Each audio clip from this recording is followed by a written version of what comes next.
اللهم صل على سيدنا ومولانا محمد معدن الجود والكرم وآله وأصحابه الكرام وابنه الكريم وبارك وسلم صلاة دائمة سرمدا أبدا. بسم الله الرحمن الرحيم.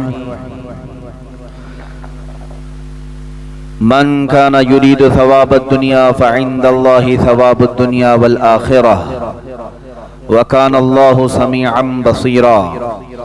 يا أيها الذين آمنوا كونوا قوامين بالقسط شهداء لله ولو على أنفسكم وبالوالدين والأقربين إن يكن غنيا أو فقيرا فالله أولى بهما فلا تتبعوا الهوى أن تعدلوا وإن تلووا أو تعرضوا فإن الله كان بما تعملون خبيرا.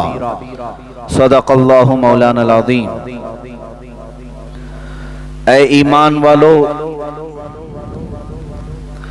جو دنیا کا انعام چاہے تو اللہ ہی کے پاس دنیا و آخرت دونوں کا انعام ہے اور اللہ ہی سنتا دیکھتا ہے. اے ایمان والو، انصاف پر خوب قائم ہو جاؤ، اللہ کے لیے گواہی دیتے رہو، اس میں تمہارا اپنا نقصان ہو یا ماں باپ کا یا رشتہ داروں کا. جس پر گواہی دو وہ غنی ہو یا فقیر ہو، بہرحال اللہ کو اس کا سب سے زیادہ اختیار ہے. تو خواہش کے پیچھے نہ جاؤ کہ حق سے الگ پڑ جاؤ، اور اگر تم ہیر پھیر کرو یا منہ پھیرو تو اللہ کو تمہارے کاموں کی خوب خبر ہے. یہ آیت کریمہ اور اس کا ترجمہ. سب سے پہلے ہم کافی دنوں کے انقطاع کے بعد پھر سے تفسیر کا یہ سلسلہ شروع کیے ہیں، تو میں سلسلہ تفسیر کو آگے بڑھانے سے پہلے ایک مرتبہ چاہوں گا کہ سارے حاضرین و سامعین مل کر ایک بار سورہ فاتحہ کی تلاوت کریں.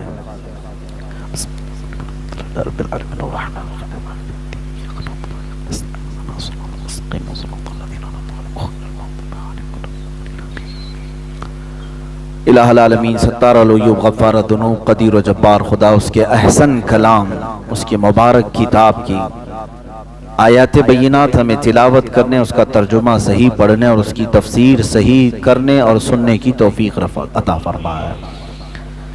اللہ عز و جل ہمیں قرآن کے ساتھ زندہ رکھے اور قرآن ہی کے ساتھ قیامت کے دن حشر فرمائے.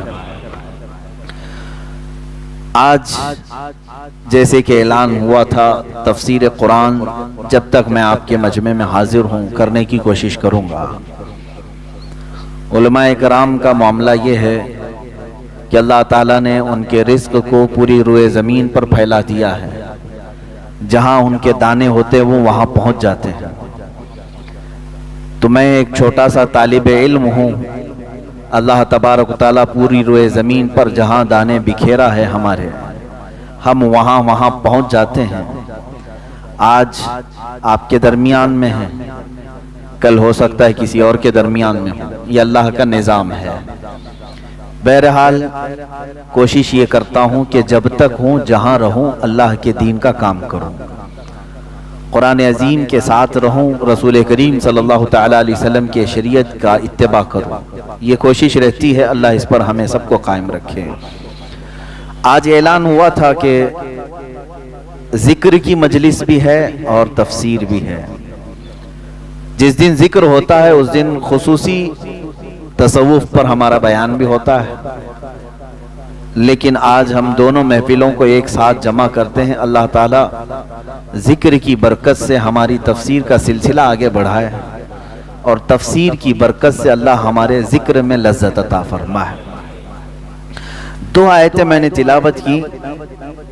اب میں پھر سے جا کر کے اس کو چیک کروں گا کہ 6-7 مہینے پہلے ہم نے کہاں چھوڑا تھا، یا ہمارے وہ سامعین پورے موجود نہیں ہیں جو کنٹینیو حاضر باش ہوا کرتے، آیتیں نوٹ کرتے ہیں. لیکن پھر بھی انشاءاللہ العزیز میرا غالب گمان یہ ہے کہ یہ آیتیں یہاں سے 6-7 مہینے پہلے رک گئی تھی تفسیر. اب اس کو ہم آگے بڑھاتے ہیں. قرآن کی سورہ نساء چل رہی ہے.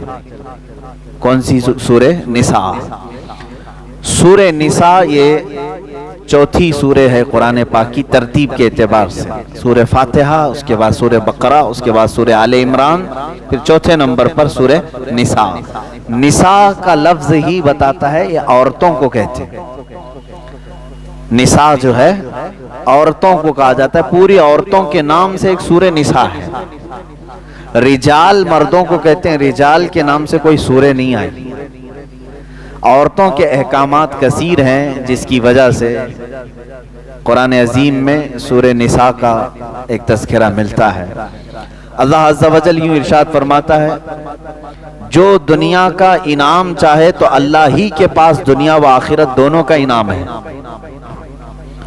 جو دنیا کا انعام چاہے اور اللہ ہی سنتا دیکھتا ہے۔ ایک بات یاد رکھیں، اس سے ملتی جلتی آیت 25ویں پارے میں اللہ تعالیٰ یوں فرماتا ہے، من کان یرید حرث الآخرۃ نزد لہ فی حرث، جو ہم سے آخرت کی کھیتی مانگتا ہے ہم اس کی کھیتی میں اضافہ کرتے ہیں۔ ومن کان یرید حرث الدنیا نؤتہ منہا وما لہ فی الآخرۃ من نصیب، اور جو ہم سے دنیا کی کھیتی طلب کرتا ہے ہم اسے بھی دیتے ہیں لیکن آخرت میں اس کا کوئی حصہ نہیں رکھتے۔ کیا طلب کرنا چاہیے؟ اللہ عز و جل فرماتا ہے، جس نے ہم سے آخرت مانگی ہم اس کی دنیا بھی دیں گے اور آخرت بھی دیں گے، اور جو صرف ہم سے دنیا طلب کیا تو اسے دنیا تو دی جائے گی لیکن آخرت میں اس کا کوئی حصہ نہیں ہوگا۔ ہم عموماً دیکھتے ہیں مانگنے میں ہم سب سے زیادہ کیا چیزیں مانگتے ہیں، تقریباً سب دنیا ہی ہم مانگتے ہیں۔ جو جو چیزیں ہم مانگتے ہیں کبھی حساب کر کے دیکھیں، دنیاوی چیزیں ہم مانگتے ہیں۔ اور قرآن کی صاف بات ہے، جو بھی دنیا مانگ رہا ہے اللہ تعالیٰ فرما رہا ہے میں اسے دوں گا لیکن آخرت میں اس کا حصہ نہیں رکھا جائے گا۔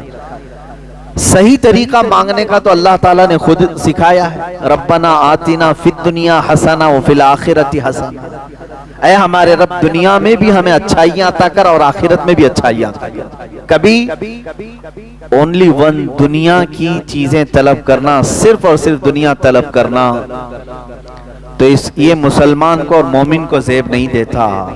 مثال کے طور پر ہم اپنے کاروبار کی بھلائیاں چاہتے ہیں، کون نہیں چاہتا؟ دعا کریں کہ دکان اچھی چل جائے، دنیا ہی تو مانگا۔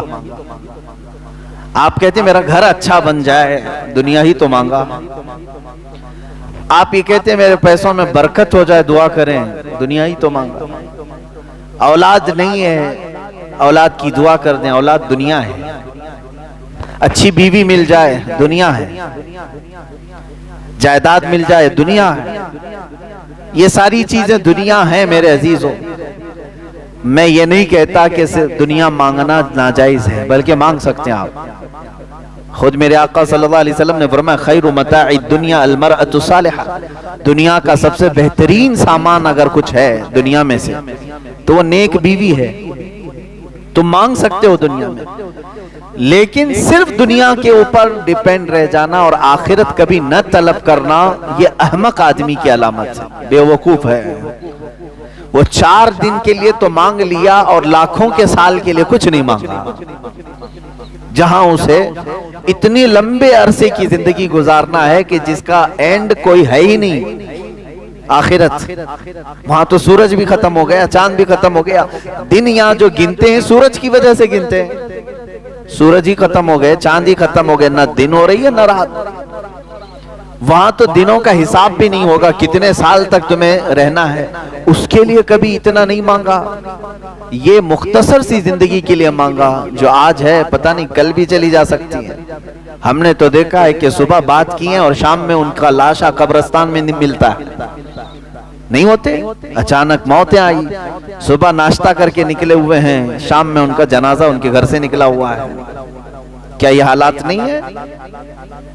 تو اس مختصر سی زندگی کے لیے ہم بہت مانگتے ہیں، دعا بھی کرتے ہیں۔ مانگو میرے عزیزوں، لیکن انصاف کا تقاضا یہ ہے کہ عقل رکھنے والا بندہ وہاں کی طلب کرتا ہے جہاں اسے زیادہ دن رہنا ہے، لمبا عرصہ۔ یہاں ایک حدیث میں یہ بھی سنا دوں آپ کو، اللہ کے حبیب صلی اللہ تعالی علیہ وسلم نے فرمایا، اس سے قبل بھی شاید میں نے بتایا ہوگا، 2 راستے ہیں۔ دوزخ کا راستہ بہت خوبصورت ہے، دوزخ کا راستہ بہت خوبصورت ہے، اور جنت کا راستہ کانٹوں بھرا ہوا ہے، تکلیف دہ ہے۔ دونوں کی یہ منزل یعنی راستے میں بتا رہا ہوں. دوزخ اس کا راستہ بہت خوبصورت دکھتا ہے لیکن منزل بہت خراب ہے, اور جنت کا راستہ کانٹوں بھرا ہے لیکن منزل بہت حسین ہے. مرضی تمہاری, صرف اگر تمہیں راستہ ہی چاہیے تو دوزخ کے راستے پر چلتے ہوئے جاؤ گے, آج یا کل کٹ جائے گا راستہ, اور جب منزل پہنچو گے پھر آگ کے شعلے تمہارا استقبال کر رہے ہیں, اور وہ کتنے سال تک وہ بھی نہیں معلوم. ہاں جنت کا راستہ کانٹوں بھرا تو ہے, تکلیفیں تو ہیں, نمازوں کی پابندیاں ہیں, حلال کھانا ہے, اور تمہیں شریعت اسلامیہ کے دائرے میں رہ کر کے عمل کرنا ہے. یہ سخت تو لگتا ہے, کٹھن تو ہے, لیکن جیسے ہی منزل آئے گی ساری تھکان اتر جائے گی, ساری پریشانیاں ختم ہو جائیں گی. جب جنت منزل مل جائے, اب آپ کے اوپر فیصلہ ہے, صرف راستہ تمہیں آرام کا چاہیے یا منزل اچھی چاہیے, یہ دیکھ کر کے چلو. اب اس کی مثال ایسی ہے کہ آپ کو میں دنیاوی طریقے سے ایک مثال بتاؤں.